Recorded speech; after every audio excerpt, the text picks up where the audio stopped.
Well, hello, everybody. Happy Wednesday. I'm SEU President Ken England today, joined by a special guest cohort, or co-host. I can Dr. either Amy, one. either one. You Yeah. can. Dr. Amy Franklin, the dean of our amazing College of Natural and Health Sciences. You're watching SEU Now, our weekly update show. Keep you informed and educated on everything happening right now at SEU. In fact, we'll talk about the top three things here in just a few minutes. But great to have you co-hosting, and you are a marathon runner. Tell me the last one you've run. Oh, yeah. Well, first of all, thank you so much for allowing me to co-host. This is my debut. It yeah, may be yes, first and that's last. right. We'll see. As co-host, I feel yeah. a little pressure on the co-hosting chair. You're going to do we'll great. See. So I just ran my sixth marathon, the Marine Corps Marathon, 3 days ago. So I might need help getting down the stairs out of this building. But other than that, yeah, it was a great experience in Washington, D.C. To get to run through the Capitol, the nation's capital. So it was great. Yeah. That's so awesome. And one day you've got to do a whole lecture on mental preparing yourself to do just that, because that's my biggest problem with running. I just can't. I'm always thinking, oh my gosh, I got to go another mile or another, and I'm thinking I can't get there. Well, anybody who knows me or knows anyone who's run a marathon or is also a neuroscientist, we are just waiting for someone to ask us to talk about any of those topics. How that all you works. give me a captive audience of one, I will dive right in. So people say when and where, and I will be there for sure. No, the other thing I love about Amy is we can talk sports, and we can talk every sport. That's right. And she's kind of smack talking me here just a few minutes ago on the World Series because the Dodgers. Neither team are not really your favorite because you're a big Cardinal fan. I would argue they're not my favorite. They are my two least favorite teams in the MLB. But if I had to pick, the Dodgers, maybe, not just because you're sitting here, but as a Cardinals fan, want to see the National League team succeed. But the Cardinals had an abysmal year, so it just like pouring salt in the wound.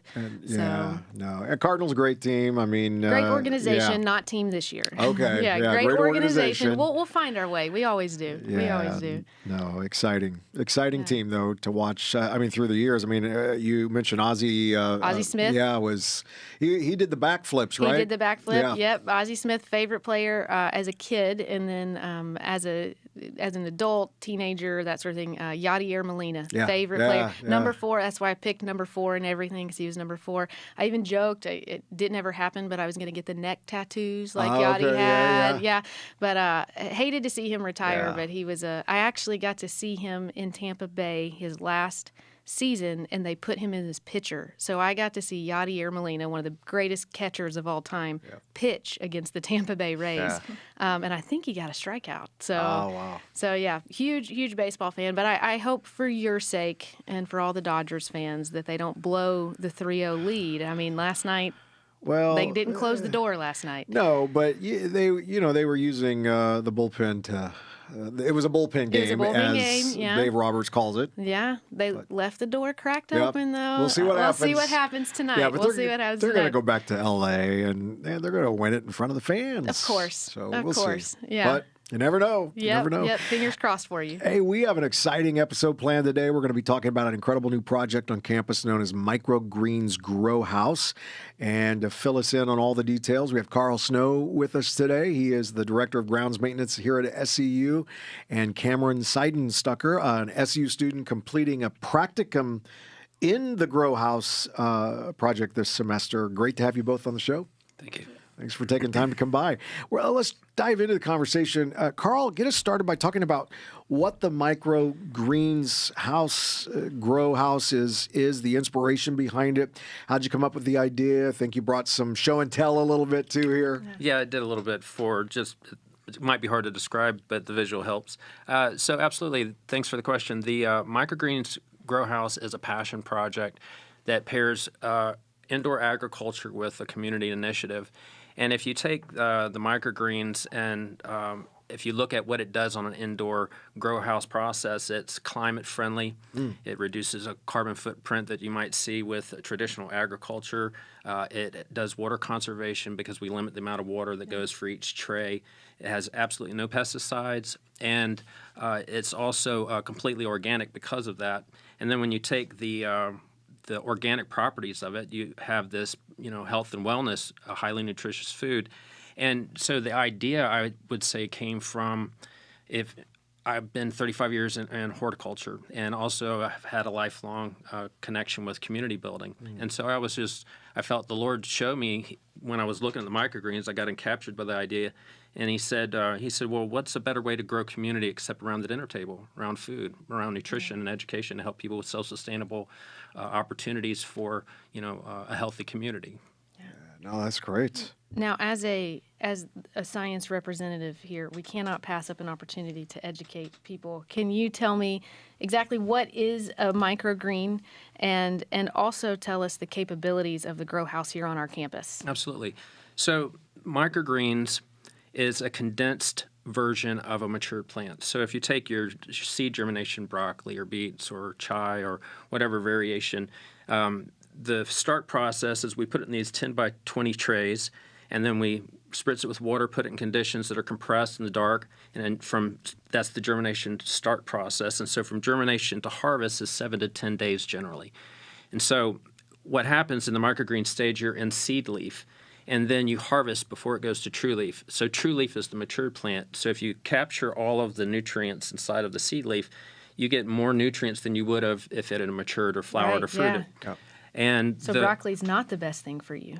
It is better for you if it's microgreens. If it's microgreens, right, yeah. So all of the cancer-fighting agents that you find in broccoli, it's all condensed. And so people that are wanting to help advance their health or to deal with illness, they can take like an ounce of microgreens, which is equal to the total amount of vegetables or fruits you need for the entire day, plus all of the... Kids across America will be so excited. Yes, it's really a great product. And so our grow house is vertical gardening.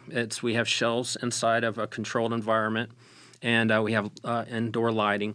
And inside of the grow house, the vertical gardening techniques, it maximizes the yielding process. So I can grow in the facility that I've built over here, I can grow hundreds of pounds of microgreens annually, and doing it all within a 4 by 10 facility that we've set up. Wow, you said pounds, hundreds of pounds. Yes, hundreds of pounds. That's amazing.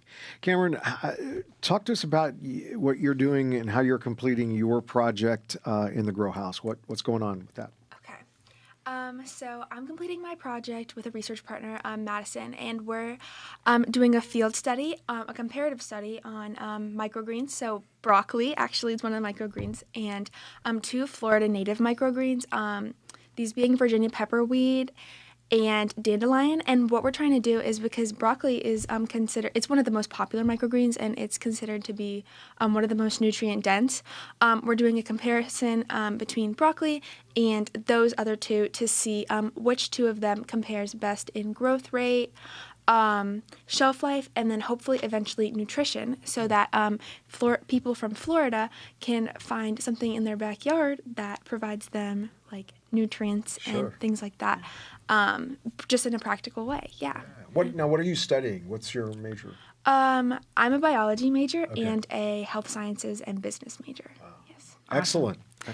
How has your experience been in the greenhouse so far? Did you know about greenhouses before? Are you learning it all on the fly? Tell us about your experience in the greenhouse and what you've been learning. It's definitely been a big learning curve. It's my first time doing research, but it's been a really fun and growing experience, especially with the 2 hurricanes that came and interrupted us. But I've learned a lot about just how to grow microgreens, how to utilize the greenhouse or the grow house, and like the controlled environment that it provides, and just how to perform proper scientific research in general. Yeah, that's awesome. And it's located right on our campus, right? Yeah. It's right over by facilities. Right. Yes. Awesome. I've loved that our students, our science students, have an opportunity to do research in the house. But Karl, can you talk about other students and other educational opportunities for students across campus and departments across campus in the Grow House right now? Of course. I'm really excited about this because our first introduction was with Dr. Sheila Abraham and her students doing the field studies. But we also partnered up with Pathways and the LINK program. And so the goal there is for the Pathways students, they've got the new learning house, which I'm super excited for. So there's opportunities there with their food storage and with their kitchen. So now with the grow house, they're able to come over and to learn some hands-on experiences and in growing food indoors. We also may end up doing some stuff outdoors with them with raised planter beds to help them that way too. But Pathways and Link program get that hands-on experience. And also I've been talking with the hospitality director or one of the professors. So the culinary aspect for there. So the service industry, they can learn a little bit about increasing nutrition and also how to prepare it in their food dishes when they're doing service industry. And then also on top of that, with the homesteading course that we have, so self-sustainability. So those are the current things that I'm working on right now for expanding the educational opportunities of the Grow House here at SEU. It's awesome that one grow house can serve kind of across campus different student populations. That's such an incredible opportunity. One last question, and I'll ask you, Karl. How do you envision the Grow House expanding and serving, our SEU campus community further, and even surrounding communities? So, outside of what we're doing educationally, there may be an opportunity here at the SEU dining experience to where we could help provide dense nutrient food with high flavor profiles. Have you ever been in 1961? Oh, yeah. So they use microgreens, cilantro microgreens on a lot of your dishes. And so those types of things that may be added to the food experience here at SEU. Also, the community workshops. If we started getting involved in community workshops and education outside of SEU where people had opportunities to get involved and learn about self-sustaining growing food and that type of thing. And that might even lead into economic development to where we could explore community markets and things like that, to where we might have an impact to the community helping with health and wellness. So coming soon, an SEU tent at the market downtown. Absolutely. Selling our microgreens. Coming soon. I love it.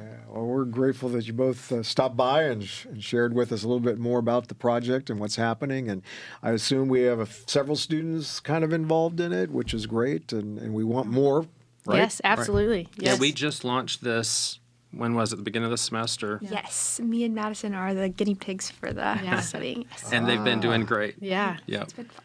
Well, any opportunity we can promote collaborative learning on our campus like this is so important, and just grateful for you both and your involvement in that. So thank you for sharing with us today. Thanks Exciting. for having us. Thank you. Well, we want to talk about, Amy, the top 3 things that are happening here at SEU. First thing, Campus Life Office teaming up with Student Government Association and the Tourism of Hospitality Society to host a trunk or treat event for the university community at local families are going to be a part of it as well. It's going to be held tonight, 7 to 8 p.m. It's going to be in the Steelman parking lot. Great night to come out, so bring friends and family. Tonight. And I think the rain should clear out by then, and so it should be good. It's not too heavy of a rain, right? So, it's kind of like drizzle. that Seattle drizzle. Exactly. Yeah. So it should be great, and it's not too hot, and it'll be perfect. So come out if you can for that. And then Homecoming 2024 is this weekend, November 1 and 2. If you haven't signed up, to be sure to sign up now and visit SEU.edu/homecoming to register, view the schedule for the weekend. It's going to be an unforgettable time. I think we have all kinds of athletic games, not just football, but we have soccer and basketball and maybe volleyball. So come on out and catch all the events. And then, of course, we have a big fireworks show following the My kids football. are so excited. We'll all be there waiting on the fireworks show. It's going to be great. And so come on out and be a part of all of those festivities. Then this Sunday, the final thing, November 3rd, the School of Music will be holding a string orchestra concert, First Presbyterian Church here in Lakeland. That'll be 3 o'clock in the afternoon. Everyone is invited, and this is a free event, so come out and support our orchestra. Don't miss out if you can. Thank you again for joining us today, and for all of our listeners joining us today. It's been incredible to hear about all the exciting ways about the Grow House, and we're going to continue to promote what you're doing, and exciting thing. And of course, Amy, great to have you co-hosting today. Thank you, and I'll say it for you. Go Dodgers, just for you. All right, thank you, man. I appreciate that. As usual, keep up with the latest SEU news, updates online. Follow us on social media at SEU University, at Kent_Ingle. Hope you all have an amazing day. Look forward to connecting with you again on SEU Now next Wednesday. Take care, everybody.